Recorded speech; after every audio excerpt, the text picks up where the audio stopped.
दोस्तों, आज जो खबर निकलकर सामने आई है, इसे जानने के बाद आपके माथे पर कहीं न कहीं परेशानी के बल जरूर पड़ेंगे, क्योंकि जब से ये खबर निकलकर सामने आई है, इस खबर ने भारतीय डिफेंस एस्टेब्लिशमेंट को हिला के रख दिया है और भारतीय सेना को भी टेंशन में डाल दिया है। और टेंशन हमें इस बात का नहीं है कि चाइना ने ये किया है, टेंशन तो हमें इस बात का है कि आखिरकार रूस ने ऐसा कैसे होने दिया। अभी तक जो सारा कंट्रोल रूस के हाथ में था, ऐसे में ये कांड हो जाना बिना रूस की मर्जी के, ये तो पॉसिबल टास्क है। लेकिन आखिरकार खबर क्या है और कांड क्या हुआ है, ये सब बातें चलिए मैं आपको विस्तार से बताता हूँ। लेकिन उससे पहले जिन भाइयों ने अभी तक इस चैनल को सब्सक्राइब नहीं किया है, आपसे निवेदन है कि आप प्लीज मेरा थोड़ा सा हौसला अफजाई करें, इस चैनल को सब्सक्राइब करें, वीडियो को लाइक करें, अपने दोस्तों तक ये वीडियो पहुँचाएं ताकि उन्हें भी डिफेंस के बारे में जानकारी मिल पाए, और ज्यादा से ज्यादा इस वीडियो पर कमेंट करें। चलिए हम वीडियो में आगे बढ़ते हैं। तो दोस्तों, सबसे पहले आप ये सबूत देख लो जिससे कि आप लोग मेरी बात को यकीन कर पाओ कि ये खबर पुख्ता है और एकदम 101% ये बात सही है। दरअसल रूस की मीडिया और इंटरनेशनल मीडिया ने ये रिपोर्ट दी है कि चाइना की एक ड्रोन सप्लायर कंपनी है और इसके मालिक ने रूस की सबसे बड़ी रोस्ताक में एक मेजर रॉयल्टी स्टेक खरीद लिया है। यानी कि आसान भाषा में मैं आपको बताऊं तो चाइना की एक कंपनी है जो कि ड्रोन के पार्ट्स बनाती है, एकदम छोटे छोटे पार्ट, और उसी कंपनी के मालिक ने रूस की सबसे बड़ी ड्रोन निर्माता कंपनी के मालिकाना हक का कुछ परसेंटेज परचेज कर लिया है। अब कुल मिला के एक तरीके से ये उस कंपनी का मालिक बन बैठा है। और मैं आपको बता दूं कि ये जो कंपनी है रोस्ताक रूस की, ये कोई छोटे मोटे ड्रोन नहीं बनाती, ये बनाती है BT-40 ड्रोन, जो कि फर्स्ट पर्सन व्यू वाला ड्रोन है। और आज की तारीख में रूस इनका सबसे ज्यादा इस्तेमाल कर रहा है यूक्रेन के लिए, और दुनिया में इसे सबसे इफेक्टिव ड्रोन भी बताया जाता है। और ऐसा क्यों है, तो आपको मैं बता दूं कि आखिरकार ये ड्रोन कैसे काम करता है। दरअसल इसके अंदर एक VR हेडसेट होता है जो कि सैनिक अपने आंखों पर लगाता है, और उसके बाद सैनिक को कुछ ऐसा लगता है कि ड्रोन के साथ वो भी हवा में उड़ रहा है। और इसी की वजह से जब ड्रोन विस्फोटक के साथ टैंक के ऊपर या फिर किसी आर्म्ड व्हीकल के ऊपर या फिर सैनिक से टकराता है तो निशाना एकदम अचूक हो जाता है। और इसकी खास बात तो ये है कि इलेक्ट्रॉनिक वॉरफेयर को ये धता बता देता है, यानी कि दुश्मन किसी भी प्रकार का हथियार क्यों न आजमा ले, दुश्मन इस ड्रोन को रोक ही नहीं पाते। और इसी वजह से पिछले 1 साल में ये ड्रोन रूस यूक्रेन के युद्ध में सबसे ज्यादा इफेक्टिव साबित हुआ है, और काफी हद तक रूस को इसने बहुत ही ज्यादा बड़ा एडवांटेज भी दिया है। और अब इसी ड्रोन को बनाने वाली रोस्ताक कंपनी में चीन के एक व्यक्ति ने हिस्सेदारी परचेज कर ली है, और अब सीधा सीधा वो व्यक्ति इस कंपनी का मालिक बन बैठा है। अब आप लोग कहोगे कि यार इसमें चिंता की बात क्या है, ठीक है रूस की ही तो कंपनी परचेज करी है। तो दरअसल इसमें चिंता की बात ये है कि चाइना की एक कंपनी जो कि ड्रोन के छोटे छोटे पार्ट बनाती है, जिसका रेवेन्यू भी बहुत ज्यादा कम है, आखिरकार वो रोस्ताक जैसी एक मेगा कॉर्पोरेशन कंपनी जो कि डिफेंस के बड़े बड़े ड्रोन्स बनाती है, उन्हें कैसे परचेज कर सकता है। और जिन लोगों को अभी भी समझ नहीं आया कि आखिरकार ये इतनी गंभीर बात क्यों है, तो आप ऐसे समझिए कि एक रेडी पर फल बेचने वाला व्यक्ति एक रेस्टोरेंट कैसे परचेज कर सकता है, वो भी उस रेस्टोरेंट के सारे सामान सहित। अब आप खुद बताइए कि जब कोई ठेले पर अपना गुजर बसर करता है तो आखिरकार उसके पास इतना पैसा कहाँ से आया कि वो उस रेस्टोरेंट वाले का पूरा रेस्टोरेंट विद सामान परचेज कर ले।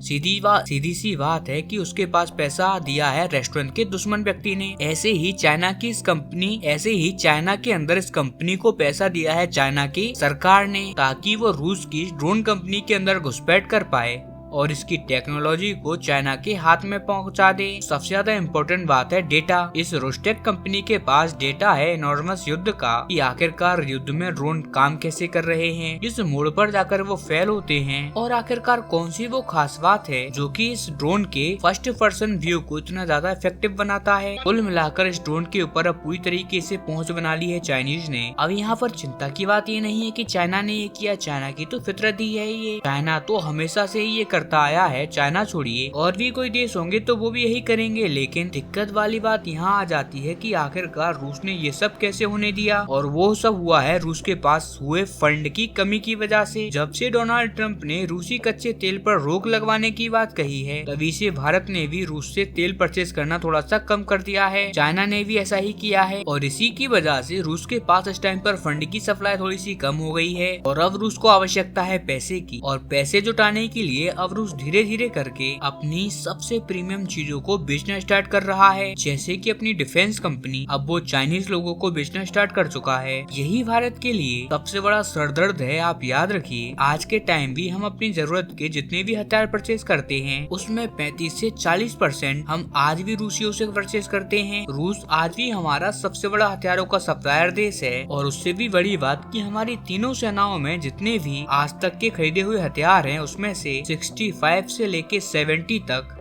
मेड इन रशियन हथियार हैं और इनकी मेंटेनेंस भी रूसी कंपनियां ही करती आई हैं। और इसी वजह से चाइना का ये मूव कहीं न कहीं भारत के लिए एक बहुत बड़ा सरदर्द बनेगा। और ऐसे में अगर ये कंपनियां भी चाइनीज लोगों के हाथों में चली जाती हैं तो चाइना अपनी मोल बिठा सकता है, जो कि भारत तक इन्फिल्ट्रेट कर सके और भारतीय सेना के अंदर तक भारतीय सेनाओं के हथियारों तक अपनी पहुँच बना सके। इसीलिए आज ये हमारे लिए बड़ा सरदर्द बन चुका है। इसी वजह से जब से ये खबर निकल कर सामने आई है, भारतीय सेनाओं के हाथ खड़े हो गए हैं। मिनिस्ट्री ऑफ डिफेंस चिंता में है, यहाँ तक कि भारत सरकार भी सीधे तौर पर इस मामले को गंभीरता से ले रही है, क्योंकि अब हमें इस बात को सुनिश्चित करना होगा कि भविष्य में अगर हम कोई भी हथियार रूस से परचेज करेंगे तो वो किसी भी प्रकार से चाइनीज व्यक्ति के या चाइनीज कंपनियों से लिंक डायरेक्टली या इनडायरेक्टली ना रखे। इसके अलावा जो मेंटेनेंस करने वाली रूसी कंपनियां हैं उन पर भी अब गहन छानबीन करने का टाइम आ गया है। और इतना ही नहीं, ये सब कुछ करने के बाद भी खतरा नहीं टलने वाला। आप देख लीजिएगा,